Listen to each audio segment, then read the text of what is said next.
दोस्तों, मैंने community post में आपको पोस्ट करके बताया था कि हर संडे को हम लोग एक ऐसी सीरीज के बारे में पढ़ेंगे जिसमें केवल और केवल कन्फ्यूजन भरे प्रश्न होंगे।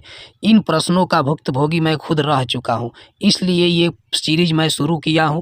मैं खोजता रहा यूट्यूब पर कि कोई तो बनाया होगा, लेकिन इस तरह का हमको कहीं नहीं मिला, इसलिए मैं खुद बना रहा हूं। तब तक देख लीजिए, अगर पसंद आएगी तो ठीक है, चैनल को सब्सक्राइब कीजिएगा, अगर नहीं आएगी तो मत कीजिएगा। चलिए अब हम लोग वीडियो को शुरू करते हैं और इसका पीडीएफ आपको मेरी टेलीग्राम चैनल पर मिलता रहेगा। हर एक पीडीएफ मिलेगा और किसी का पैसा नहीं लूँगा, बस आपको मैं पीडीएफ देता रहूँगा, आप टेलीग्राम चैनल ज्वाइन कर लीजिएगा। चलिए शुरू करते हैं। सबसे पहले ये क्वेश्चन कंफ्यूज करता है कि कोलकाता में सर्वोच्च न्यायालय की स्थापना किस सन में की गई, तो 1774 को टिक करेंगे, और किस अधिनियम के द्वारा की गई, तब आप 1773 को टिक करेंगे। केंद्र में द्विसदनात्मक व्यवस्था, अगला कंफ्यूजन वाला क्वेश्चन देखिए। केंद्र में द्विसदनात्मक विधायिका की स्थापना किस अधिनियम के द्वारा की गई थी, तो 1919 के द्वारा। इसको हम मॉन्टेग्यू चेम्सफोर्ड सुधार अधिनियम भी कहते हैं, रालेट एक्ट इसी को कहते हैं, इसी के द्वारा लाया गया था। तो दो तरह के इसमें विधायिका बनाया गया, एक हुआ राज्य परिषद और एक हुआ केंद्रीय विधानसभा। अब यहाँ ध्यान दीजिए कि कंफ्यूजन क्या होता है। केंद्र में द्विसदनात्मक अगर लगा के बोलेगा तब आप 1919 को टिक करेंगे, और केंद्र में द्वैध शासन जब कह देगा तब आप 1935 के अधिनियम को टिक करेंगे। द्विसदनात्मक कहा तो 1919 को, द्वैध शासन कहा तो 1935 को, याद रखेंगे।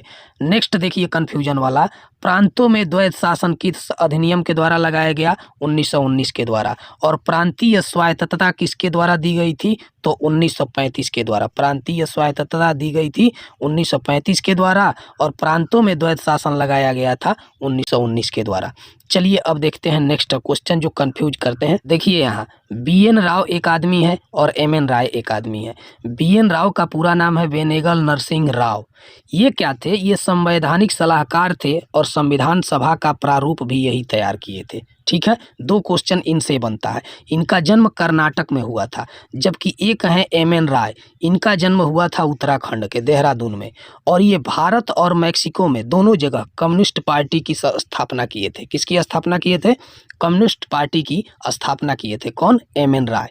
उसके बाद देखिए संविधान सभा का अध्यक्ष दो लोग थे, तो ये तो बहुत आसान है, इससे आप परिचित भी होंगे, लेकिन मैं लिखा हूँ, हर एक पॉइंट लिखूंगा जहाँ कन्फ्यूजन होता है। अस्थाई अध्यक्ष कौन थे, डॉक्टर सच्चिदानंद सिन्हा थे। अस्थाई कौन बने थे, डॉक्टर राजेंद्र प्रसाद थे। नेक्स्ट देखिए कहाँ कंफ्यूजन होता है, लिगामेंट और टेंडन में। ये दोनों हमेशा ऑप्शन में साथ साथ ही आते हैं, इतना समझ लीजिए। लिगामेंट भी उसमें रहेगा और टेंडन भी रहेगा, और आप कंफ्यूज हो जाते हैं कि कौन बोन टू बोन जोड़ता है और कौन बोन टू मसल जोड़ता है। तो लिगामेंट को हिंदी में स्नायु कहते हैं और टेंडन को हिंदी में कांड्रा कहते हैं। बोन टू बोन को जोड़ता है कौन, लिगामेंट। और इसके लिए ट्रिक क्या है, आप बस बुलबुल याद रख लीजिएगा, मैंने बनाया है।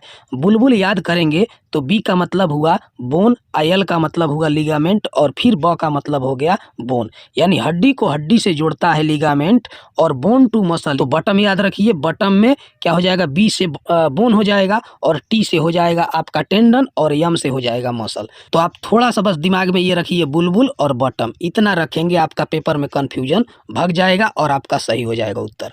नेक्स्ट कंफ्यूजन वाला क्वेश्चन देखिए, विधि निर्माण प्रक्रिया कहाँ से ली गई थी, ब्रिटेन के द्वारा ली गई थी, और विधि द्वारा स्थापित प्रक्रिया कहाँ से ली गई है, जापान से ली गई है। देख लिया आप ध्यान से, यहाँ पे विधि द्वारा स्थापित प्रक्रिया ली गई है जापान से, और विधि निर्माण प्रक्रिया अगर लगाएगा तो उसमें आप ब्रिटेन को टिक करेंगे। दोनों में बस थोड़ा सा एक शब्द का अंतर है और पेपर में कंफ्यूजन होना शुरू हो जाता है। राष्ट्रीय ध्वज कब अपनाया गया और राष्ट्रगान को कब अपनाया गया, तो राष्ट्रीय ध्वज को 22 जुलाई 1947 को अपनाया गया था। एक 22 जनवरी 1947 भी है, यहाँ से और यहाँ से कंफ्यूजन होने लगता है। तो ध्यान दे लीजिए आज ही कि 22 जुलाई में राष्ट्रीय ध्वज को अपनाया गया, और 22 जनवरी 1947 को उद्देश्य प्रस्ताव को स्वीकार कर लिया गया, जो कि पंडित जवाहरलाल नेहरू के द्वारा पेश किया गया था। कब, 13 दिसंबर 1946 को, यहाँ 46 होना चाहिए, 13 दिसंबर 1946 को क्या किया गया था, पेश किया गया था। उसके बाद देखिए ध्यान से, पृथ्वीराज रासो के रचयिता कौन है, तो चंद्रबरदाई है। एक होता है पृथ्वीराज विजय, पृथ्वीराज विजय के रचयिता कौन है, तो ये जयानक है। ये पृथ्वीराज रासो पूछेगा तो आप चंद्रबरदाई को टिक करेंगे, और यदि आपसे पृथ्वीराज विजय के बारे में पूछेगा तब जयानक को टिक करेंगे। तीन और क्वेश्चन देखिए कन्फ्यूजन भरे। लाइफ डिवाइन के लेखक कौन है? अरविंद घोष है। और अगर वही डिवाइन लाइफ कर देगा यानी आगे पीछे कर देगा, जब डिवाइन आगे लगेगा तब शिवानंद को टिक करेंगे, तब इसके लेखक कौन हो जाते हैं? शिवानंद हो जाते हैं। और एक और पुस्तक है डिवाइन कॉमेडी, जो किसके द्वारा लिखी गई है? दांते के द्वारा लिखी गई है। तो तीनों क्वेश्चन याद रखिए। डिवाइन लाइफ के बारे में पूछेगा तो शिवानंद, लाइफ डिवाइन के बारे में पूछेगा अरविंद घोष, और डिवाइन कॉमेडी के बारे में पूछेगा तो दांते। दोस्तों आप कमेंट करके ज़रूर बताइएगा कि ये वीडियो आपको कैसी लगी है। जब तक आप कमेंट नहीं करेंगे तब तक मुझे ये पता नहीं चल पाएगा कि मैं काम अच्छा कर रहा हूँ या गलत कर रहा हूँ।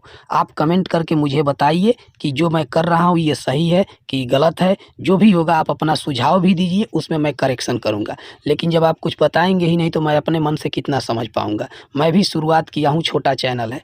तो चलिए दोस्तों, मिलते हैं किसी नेक्स्ट वीडियो में, और पूरा वीडियो देखने के लिए आपको बहुत बहुत धन्यवाद। Thank you so much.